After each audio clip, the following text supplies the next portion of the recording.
Hello and welcome back to our study of the book of Mark. Today we're in Mark chapter 9 verses 14 through 32. And Peter, James, and John have just come down off of the mountain. The three disciples have literally had a mountaintop experience where they caught a vision of Jesus in his glory as the Son of God.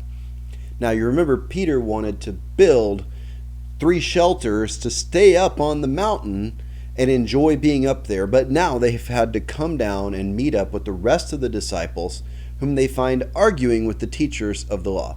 So let's read the passage, but I would like to ask you first to like this video and subscribe to my channel to keep studying the Bible with me. Alright, so we're reading Mark chapter 9 verses 14 through 32, and it says, "When they came to the other disciples, they saw a large crowd around them, and the teachers of the law arguing with them. As soon as all the people saw Jesus, they were overwhelmed with wonder and ran to greet him. 'What are you arguing about?' he asked.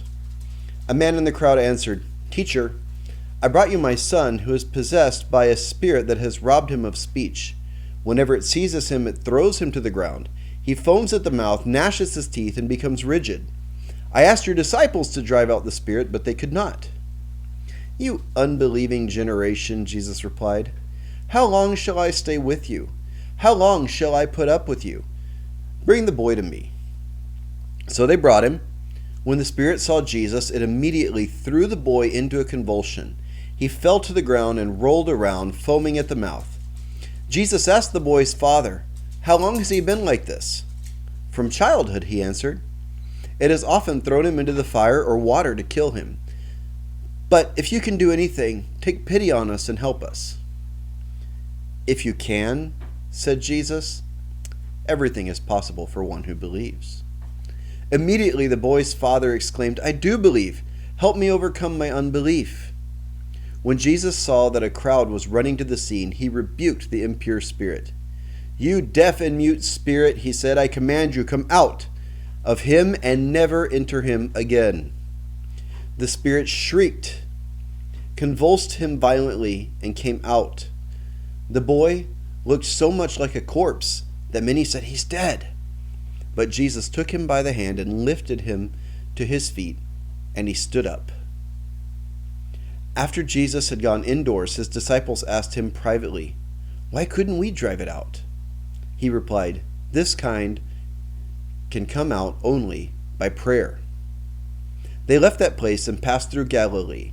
Jesus did not want anyone to know where they were, because he was teaching his disciples. He said to them, 'The Son of Man is going to be delivered into the hands of men.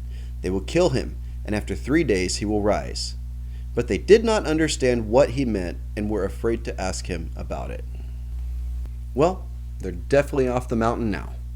Jesus and the 3 that come down with him encounter an argument between the rest of the disciples and the teachers of the law. What are they arguing about?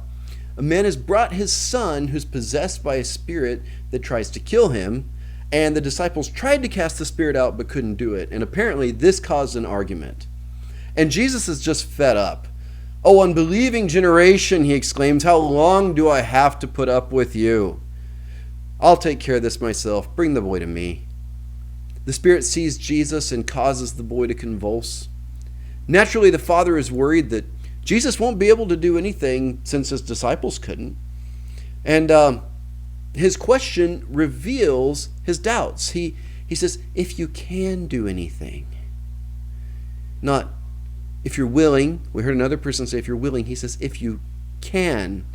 And would we feel any different if we were in this situation? I mean, probably not. But Jesus isn't happy with this question. He just says, "If you can," like, really? You doubt me? You're questioning God's power? Anything is possible for him who believes.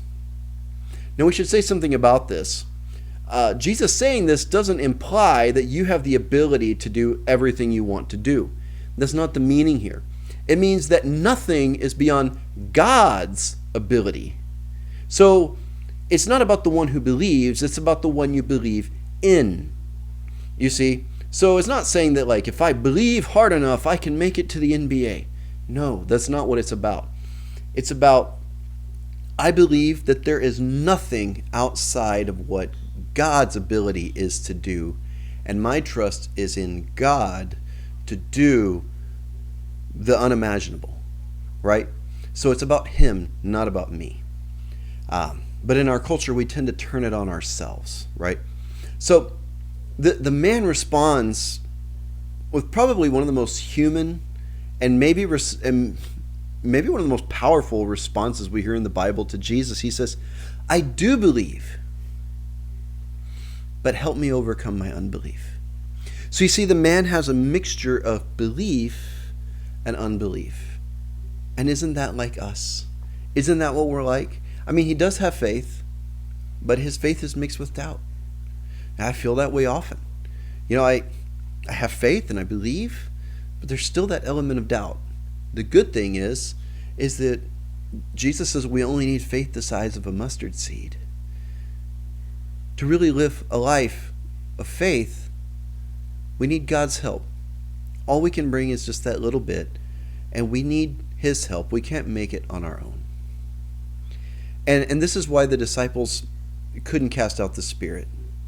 They were depending on their own power. Jesus says that only by prayer can this kind of spirit be cast out. So it's interesting that we don't see we've been reading the book of Mark, we don't see the disciples praying. We see Jesus going off by himself to pray, but we don't see the disciples praying. And remember in the garden when Jesus was praying and he asked his disciples to pray with him, they kept falling asleep. You remember also in the Gospels, they asked Jesus to teach them how to pray, so that's where we get the Lord's Prayer from. So Jesus is making a point here that his authority to cast out this kind of spirit comes from his close relationship with God. And if we will have the same kind of close relationship with God, then we will have the same kind of authority. So if the disciples have any hope of casting out this kind of demon, they're going to have to learn to be in a close relationship with God. They cannot depend on their own spiritual knowledge, power, or authority. And so now we get back to the beginning, right? They're not able to cast out the demon. The teachers of the law couldn't do it either. This boy is here. The father's pleading for help. The disciples can't do it. The teachers of the law can't do it. And the disciples and the teachers of the law, they start arguing about who's right and who's wrong. Who's got the right doctrine? Who has the right teaching? But have you noticed that while they're sitting there arguing about who's got the right teaching, who's got the right doctrine, they're both spiritually powerless? Look at Jesus. He didn't go around arguing doctrine with people. Now, he did sometimes have to answer the Pharisees, but he just didn't spend his time sitting around arguing. He didn't do that. He was focused on God's call for his life, God's purpose for his life and his mission. And the difference between him and these who were arguing doctrine was he is the one who had actual authority.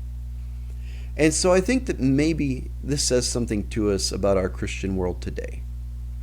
Maybe in today's Christian world, all of our doctrinal squabbling is nothing but overcompensating for a lack of real spiritual authority. Is good doctrine important? Of course it is. But a life that isn't in fellowship with God is devoid of spiritual authority, no matter how good your doctrine or teaching. This passage reminds us of what is important. Do you want to always be right? Or do you want to know God in such a way that when demons see you and hear you, they know that you come with God's authority? What kind of person do you want to be?